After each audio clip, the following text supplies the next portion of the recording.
I can't really think of any issue on other than perhaps gay marriage where the politics have shifted so dramatically.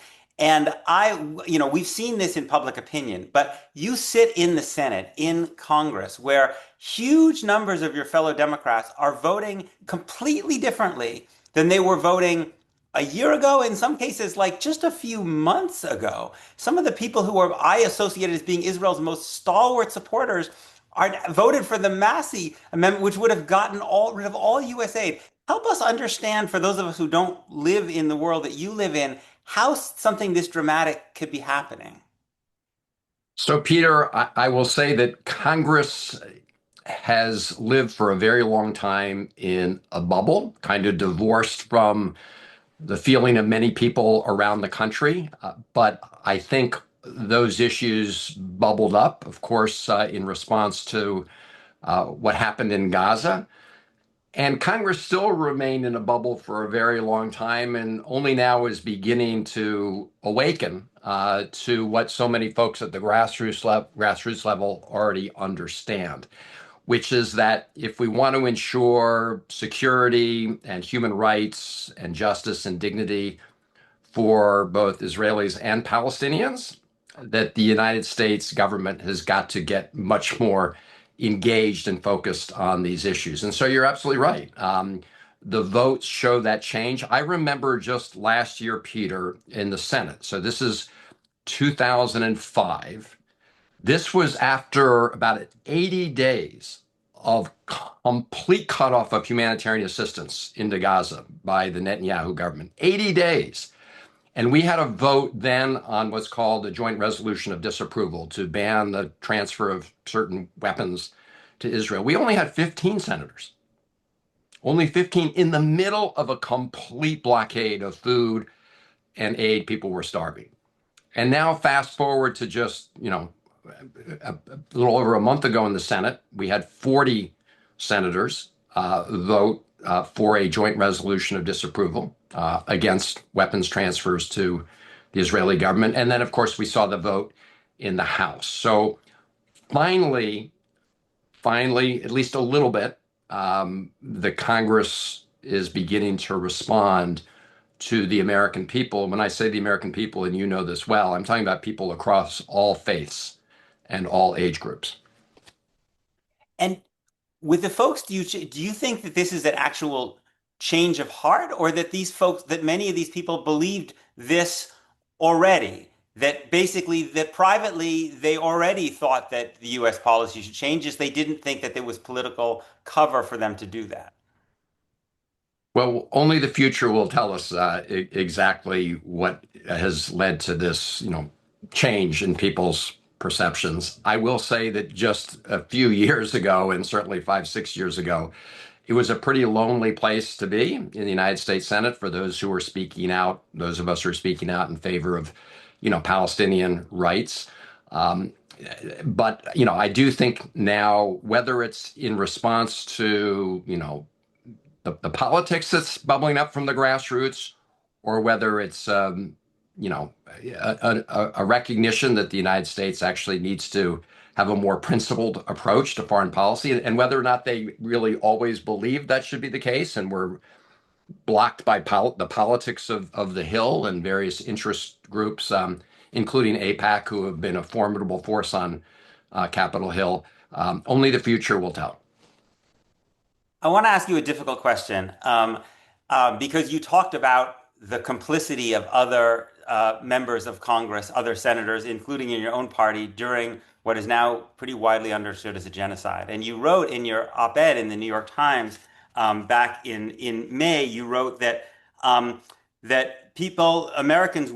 Democrats will not support a candidate who plans to re-enlist the senior Democratic decision makers who whitewashed the truth during the Biden administration and refused to acknowledge their complicity.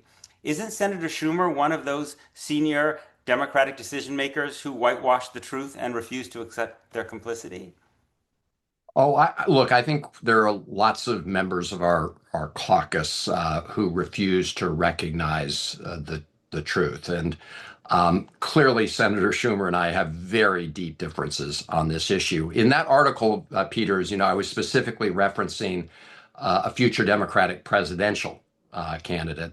And I do believe that voters in a Democratic primary are going to look to candidates, including senators, to see how they responded at that moment, the moment where you saw the complete devastation of Gaza.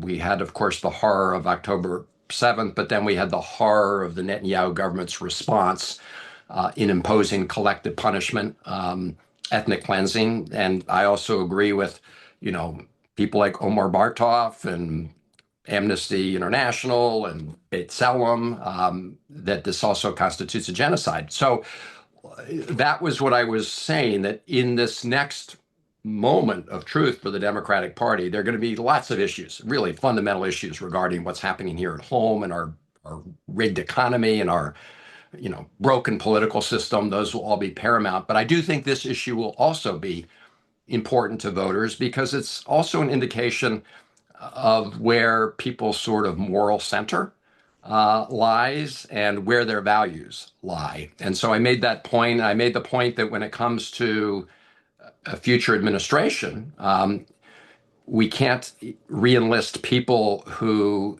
were part of the cover up and who to this day or whenever, whatever day in the future, refuse to recognize their sort of complicity in what happened in Gaza. I mean, the people at the top foreign policy advisors to President Biden were Jake Sullivan, National Security Advisor, Tony Blinken as Secretary of State. Do you think they have recognized their complicity sufficiently?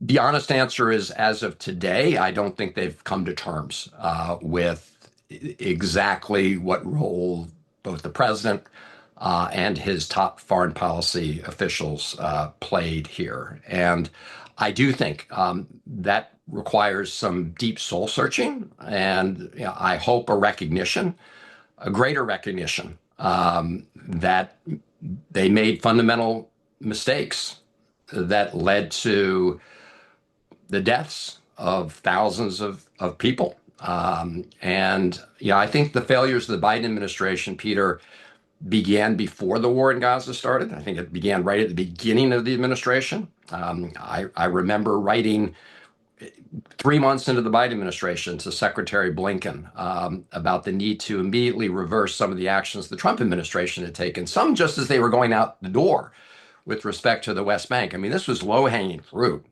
to reverse. And they did not reverse most of them. Some of them they reversed much later in the administration. So it's not just the failures with respect to what happened in Gaza, but it was deeper failures with respect to the whole issue of Israel-Palestine. And what would you say to those newly elected Democrats who are going to be entering into Congress who would say, Senator Holland, your principles are exactly right. I agree with you. And it's for that very reason that I can't support Senator Schumer remaining as the Democratic leader in the Senate or Hakeem Jeffries remaining as the Democratic leader in the House. Well, as you know, Peter, after the election, the new caucuses with the new members will have a chance to elect their leadership, and that will be the moment for a full discussion of all these issues and where, candidates for leadership stand on those issues. So I would urge all returning members as well as all new members to really get to the bottom of some of these issues in their discussions as people decide on leadership. You said in your op-ed, you wrote that in addition to ending taxpayer-funded support, a future president should enforce the same terms and conditions for Israel that we apply to other countries when they purchase arms. If the U.S. were to do that, how many arms do you think Israel would be able actually to buy? Because my understanding is the Leahy law says if there's a unit of a foreign military that's been found to commit gross human rights abuses, we can't sell them weapons. Do you really think that there are many units of the Israeli military at this point that have not committed gross human rights abuses? Well, Peter, I know that there are many that have, clearly in Gaza and also in the West Bank. And I'm really glad you raised the Leahy Law because the Leahy Law is a universal law, right? It's designed to apply to any country that receives U.S. military equipment. And it's designed to make sure that our taxpayer-funded weapons and other weapons don't go to units that are committing gross violations of human rights.